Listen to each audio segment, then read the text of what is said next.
Dans la tradition amérindienne, les 13 cycles lunaires présents dans l'année s'incarnent en 13 mères originelles, porteuses d'enseignement et de sagesse.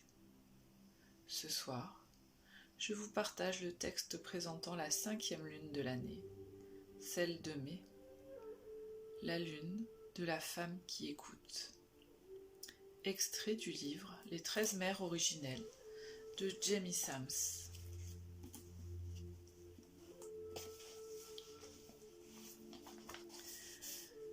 La femme qui écoute.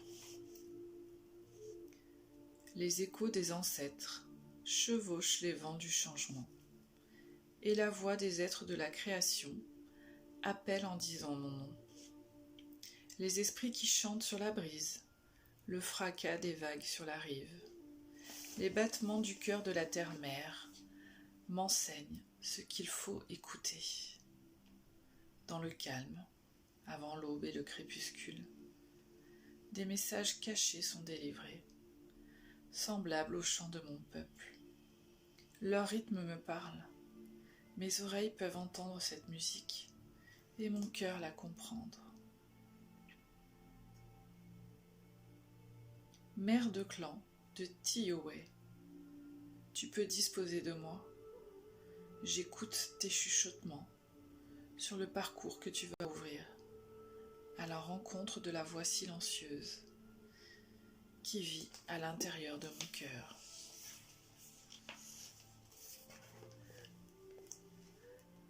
La mère de clan de la 5e lune. La femme qui écoute est la mère de clan de Tioé, la tranquillité dont le cycle lunaire tombe au mois de mai. La couleur liée à cette lune est le noir, qui représente la recherche d'une réponse. Son cycle de vérité est d'entendre la vérité.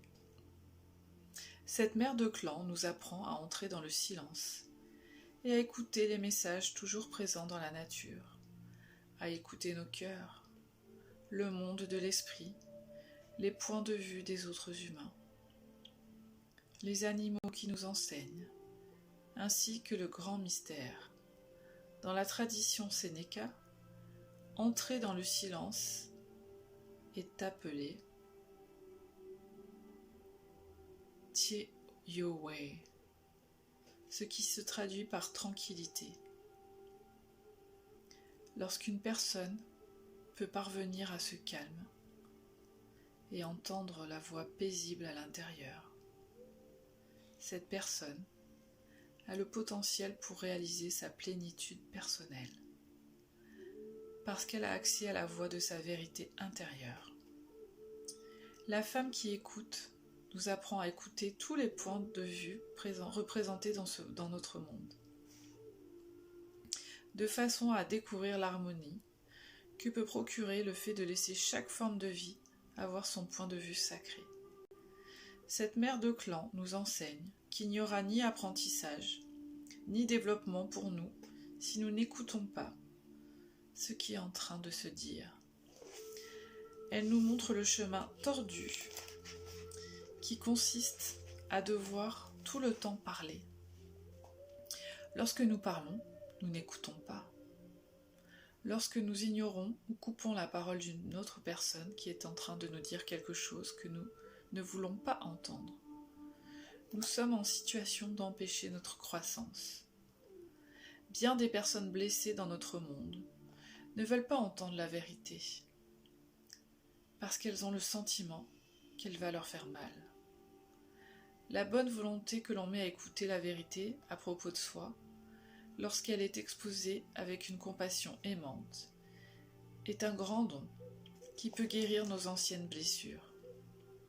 La femme qui écoute a la capacité d'entendre davantage que les mots de ses enfants humains, même quand ils ont peur de dire la vérité sur ce qu'ils ressentent.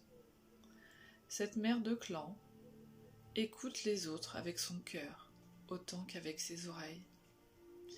Elle peut entendre des désirs, elle peut entendre les désirs jamais formulés du cœur de ses enfants humains, ainsi que les peurs qu'il taise.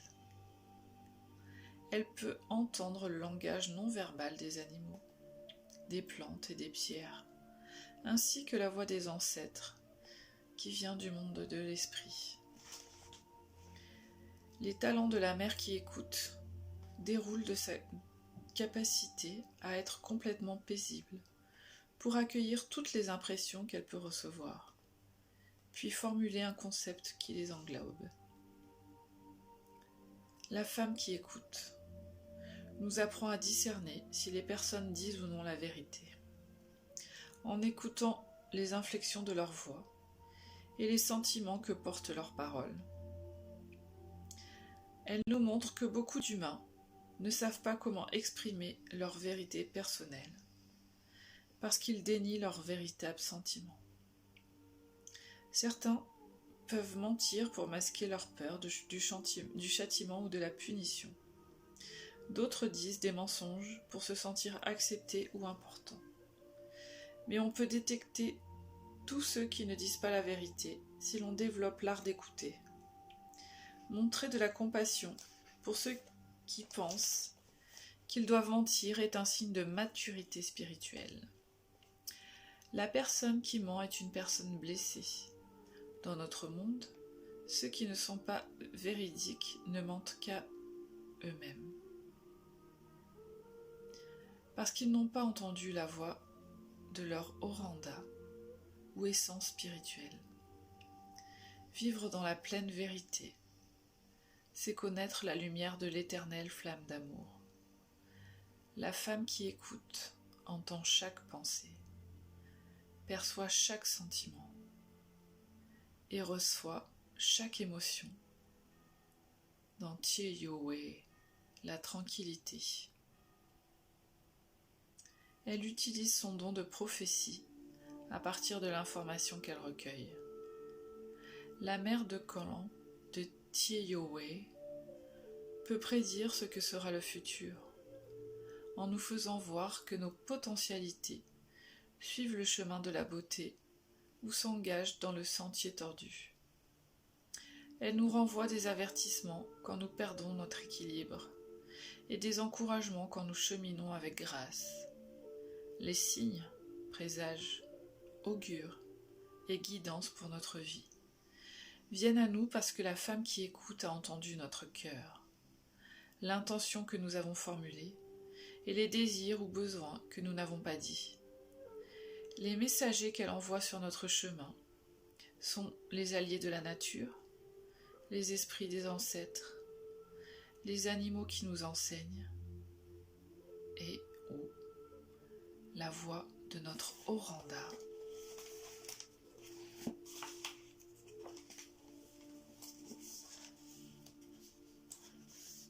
Celle qui écoute.